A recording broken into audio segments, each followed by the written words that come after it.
Buenas tardes. Esta será la clase 16 del 9 de septiembre del 2020 en la UNAM, en la cátedra extraordinaria de la Facultad de Filosofía del exilio español. Terminamos este curso de estética que ha sido desde el primer día una como introducción al tema.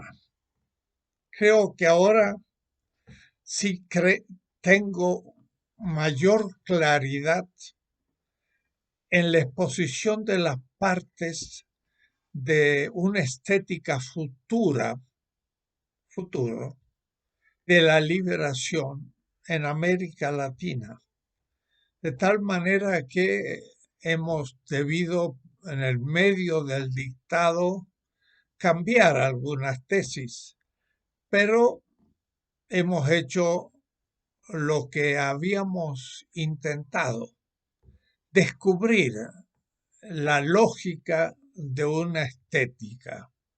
Creo que subjetivamente he logrado captar esa lógica que expondré el próximo semestre en otro curso de estética en esta misma cátedra, donde voy a repetir muchos temas, pero ya con una lógica sistemática.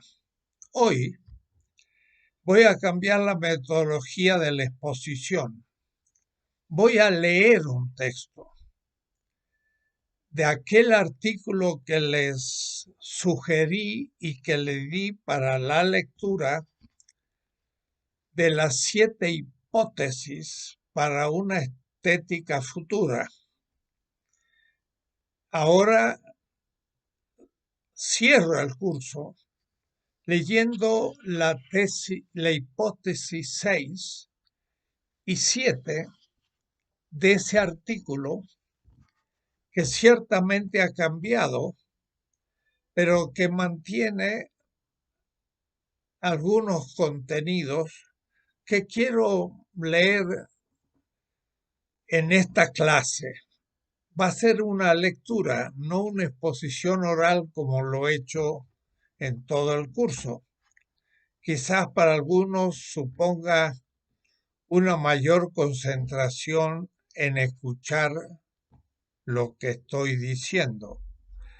Pero esta lectura pueden realizarla de nuevo si quieren en el librito recién publicado por la editorial Trota, 7 ensayos sobre filosofía de la liberación, y es el último de los 7 ensayos. Por lo tanto, sería fácil que ustedes vuelvan a leer ese artículo que ahora yo también voy a leer, aunque no voy a poder explicar demasiado porque se me haría muy larga la clase. En la hipótesis esta yo hablo de la descolonización de la estética hacia una estética de la liberación.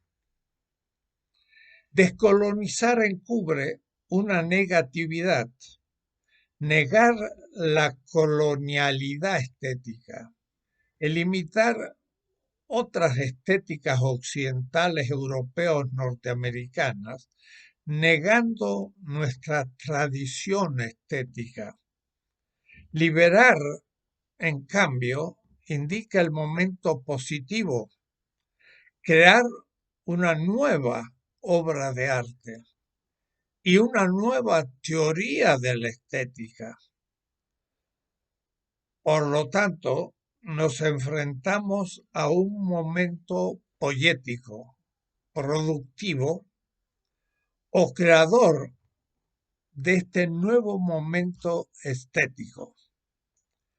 La crítica al fetichismo de la belleza estética o imperante, eurocéntrica, occidental y moderna, debe ser asumida en sus mejores aspectos, pero dicha subsunción debe hacerse desde otro horizonte, de un nuevo sujeto o de un actor colectivo de creación estética que son las culturas y los pueblos colonizados en el camino de la liberación.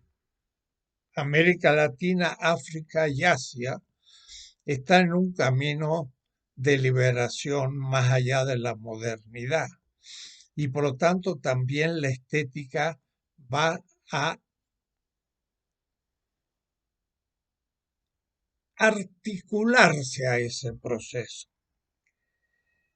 El ejemplo, por ejemplo, de la construcción de museos de obras clásicas de las culturas coloniales en África, en América Latina, en Asia, hay muchos nuevos museos. En México, el Museo de Antropología. Y en el mundo árabe hay también muchos. En la China se están organizando 100 museos de arte para recuperar la historia del arte en China.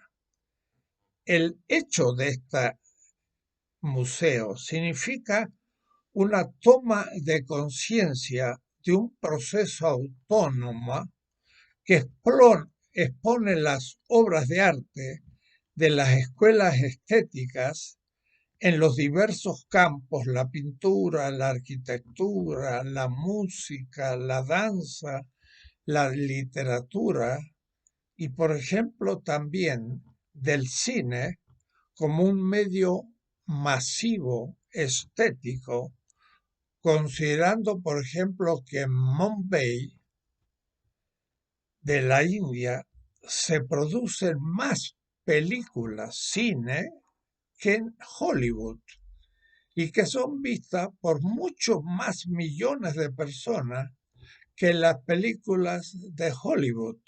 Claro, la India tiene ella 1.300 millones de personas y Estados Unidos solo 300. Quiere decir que tiene un enorme público. Y esto manifiesta positivamente la toma de conciencia de una historia dejada hasta ahora de lado. Veamos una dimensión que Walter Mignolo denomina activar los archivos, descentralizar las musas. Los archivos son una historia de la estética y descentralizar las musas significa que ahora consideremos la inspiración del sur global. La descolonización de la estética, en uno de sus aspectos, se sirve igualmente de la fuerza de los estados, que descubren no solo su autonomía como estados, sino igualmente la cultura estética propia. Por eso el Museo de Antropología en México fue hecho por una voluntad nacionalista de recuperar el arte azteca y el arte maya y otros. Un extraordinario museo hecho por un gran arquitecto con una presentación única en la historia de las arquitecturas de los museos en el mundo, y de tal manera que el extranjero y el propio habitante descubren una historia del arte nueva de un pueblo que tomó en 1910 por una revolución social, la Revolución Mexicana, tomó conciencia de su historia estética también. En la cultura árabe, el arte ha sido central, por ejemplo. El llamado arabesco, que aparece como siendo un monolito de mármol, todos sus grandes templos en realidad mezquitas y palacios, tienen arabescos que parecen de piedra, pero ha sido hecho por una dócil masa que se puede trabajar con la mano y hecha con polvo de mármol y sustancias vegetales que cuando se solidifican quedan duras como la piedra, y esto le permitió una enorme expresión artística. Por eso que el Museo de Arte de Doha o el Museo de las Civilizaciones Asiáticas de Singapur muestran ahora una historia de un arte asiático que no tiene nada que ver con la historia del arte occidental. Ha de entenderse que en la estética los museos significan la autodefinición del arte de una cultura, pero promovida por un Estado. Hay museos en Francia, como el Louvre, en Inglaterra, como el Museo de Londres británico, el Museo de Berlín, por ejemplo. Estos museos fueron también la expresión del colonialismo, porque trajeron las obras egipcias de la Mesopotamia y de otras culturas y las mostraron en museos en Europa, pero bajo la égida o la comprensión artística de los europeos, que mostraban las culturas coloniales como coloniales, mientras que ahora ya no son culturas coloniales, son culturas que por sus museos, promovidos por sus estados, muestran la historia propia. Es un acto de afirmación estética. El ya antiguo y no tan ordenado Museo de El Cairo, hay que ir al Cairo en Egipto y ver un museo extraordinario con una cantidad masiva de arte egipcio desde hace 5.000 años.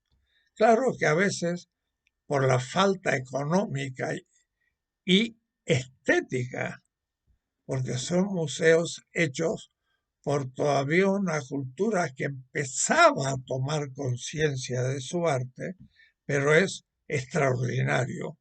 Y entonces el Egipto puede reconstruirse de una historia de la estética propia.